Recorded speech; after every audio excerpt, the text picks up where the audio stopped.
అందరికీ నమస్కారం.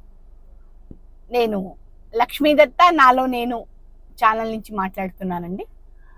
మనం ఈరోజు ఒక చిన్న విషయం గురించి మాట్లాడుకుందాం. అంటే ఎవరినైనా ఎలా మనం అసలు ఐడెంటిఫై చేయొచ్చు, వాళ్ళ మనస్తత్వం ఏమిటి ఏమిటి ఎలా తెలుసుకోవడం. మనం ఒక అంటే మనం ఎక్కడికైనా ప్రయాణిస్తున్నాం, బస్సులో ఎవరైనా పరిచయం అయ్యారు, లేకపోతే ఒక ట్రైన్లో ఎవరైనా పరిచయం అయ్యారు, లేకపోతే మనం ఎక్కడికైనా వెళ్ళినప్పుడు మనకు కొంతమంది పరిచయం అవుతూ ఉంటారు. వాళ్ళ గురించి మనకు తెలియదు. అది ఎలా తెలుసుకోవడం మనం వాళ్ళ గురించి, మనకి ఎట్లా వాళ్ళ నుంచి ఎటువంటి ఇబ్బంది రాకుండా అసలు వాళ్ళ మనస్తత్వం ఇవాళ రోజుల్లో ఇప్పుడు ఉన్న మైండ్ సెట్స్, జనాలు ఉన్న మైండ్ సెట్స్ కి వాళ్ళతో కొన్ని సంవత్సరాలు గడిపితే కూడా వాళ్ళ మనస్తత్వం మనకు తెలియదు. కానీ మనకు వాళ్ళ మనస్తత్వం పూర్తిగా తెలియాల్సిన అవసరం కూడా లేదు. ఎందుకంటే జర్నీ ఒక 4 hours 5 hours మాక్సిమం ఒక 8 hours 9 hours చేస్తాం. అలాంటప్పుడు అలాంటి వ్యక్తులతో మనం ఎలా తెలుసుకొని వాళ్ళతో మసులుకోవాలి అనేది ఇక్కడ మీకు చిన్న టిప్స్ లాంటివి చెప్తాను మీకు. ఇప్పుడు మనం ఎవరితో అయినా ఎదురు వ్యక్తితో మాట్లాడుతున్నాము, వాళ్ళ మనస్తత్వం ఎలా తెలుస్తుంది అంటే వాళ్ళు నోటితో చెప్పక్కర్లేదండి, వాళ్ళ కళ్ళు చెప్తాయి మనకి. అంటే మనం ఏదైనా మాట్లాడుతున్నాం, వాళ్ళకి నచ్చట్లేదు, కళ్ళు ముడుస్తారు, కన్ను బొమ్మలు ముడిపడతాయి. అంటే ఒక రకమైన చికాకుని ఎక్స్ప్రెస్ చేస్తారు వాళ్ళు.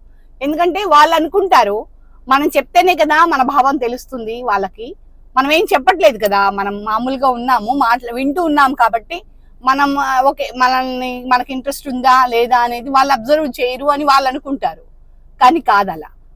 ఎందుకంటే మాట మనసు నోటి మాట కంటే కంటి చూపు ద్వారా చాలా చెప్తుంది, మనకి చాలా ఇన్ఫర్మేషన్ ఇస్తుంది. కాకపోతే మనం వాటిని అబ్జర్వ్ చేసుకోవాలి. కొంతమంది ఏం చేస్తారంటే ట్రైన్లో ఎవరి భావాలని వాళ్ళు పట్టించుకోరు. ఏంటంటే వాళ్ళకి ఏదైనా మాట్లాడాలనిపిస్తుంది, అదే పనిగా మాట్లాడుతుంటారు, ఒక టాపిక్ నుంచి ఇంకో టాపిక్ వెళ్ళిపోతుంటారు. ఇవన్నీ కూడా మనకేంటంటే ఇబ్బంది పెడుతూ ఉంటాయి.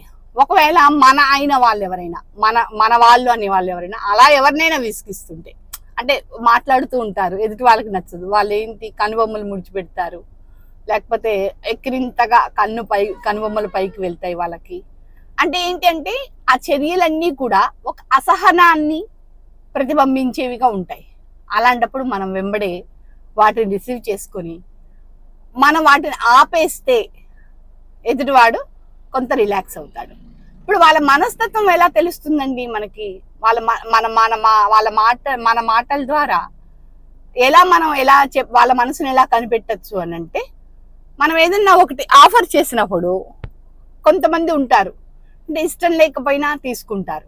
అప్పుడు ఏం తెలుస్తుందంటే చేతి పద్ధతి, అంటే తీసుకునే చేతి పద్ధతి తెలుస్తుంది మనకి. అంటే ఒక వస్తువుని మనం ఏదైనా ఇచ్చినప్పుడు ఎదుటి మనిషి మనస్ఫూర్తిగా ఆ వస్తువు తీసుకున్నాడు అనుకోండి, ఆ వస్తువు చేతితో మునివేళ్ళకి కాదండి, అరచేతి దాకా ఆ వస్తువు వెళ్తుంది తీసుకునేటప్పుడు. అదే ఇష్టం లేని వస్తువు ఏదన్నా అయితే, అంటే ఇష్టం లేకుండా తీసుకునేవి అయితే వేళ్ళ ద్వారా తీసుకుంటారు. ఇది మనం అబ్జర్వ్ చేసుకోవచ్చు. వాళ్ళ ఇది ఎలా ఉంది, మనతోటి చర్య ఎలా ఉంది అనేది అక్కడ అర్థం చేసుకోవచ్చు.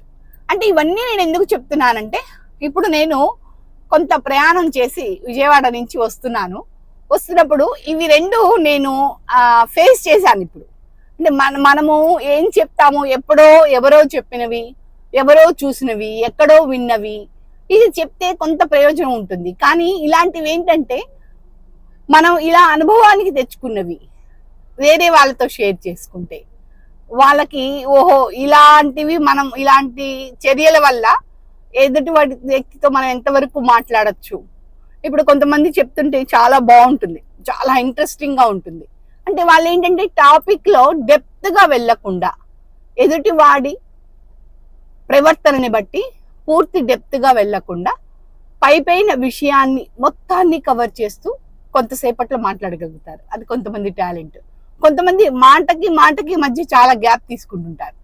మనకి ఇప్పుడున్న జనరేషన్ పిల్లలు అంత ఇది పెట్టలేరు. అందుకని ఏం చేస్తారంటే కొంచెం చికాకు పడడం, అక్కడి నుంచి మూవ్ అయ్యి వెళ్ళిపోవడం, అది చాలా మనకి కూర్చొని అక్కడ చూస్తున్న వాళ్ళకి అవమానకరంగా ఉంటుంది. ఇలాంటివి అవాయిడ్ చేయడానికి మీరు అబ్జర్వ్ చేయండి చుట్టూ పరిసరాలని. మనం ఎక్కడికైనా వెళ్ళినప్పుడు, కూర్చున్నప్పుడు, ఒక వ్యక్తితో మాట్లాడుతున్నప్పుడు వాళ్ళ ప్రవర్తన ఎలా ఉంది అబ్జర్వ్ చేసుకుంటే మనం హ్యాపీగా ఉండొచ్చు. థ్యాంక్ యూ అండి. Thank you for listening. Thank you very much.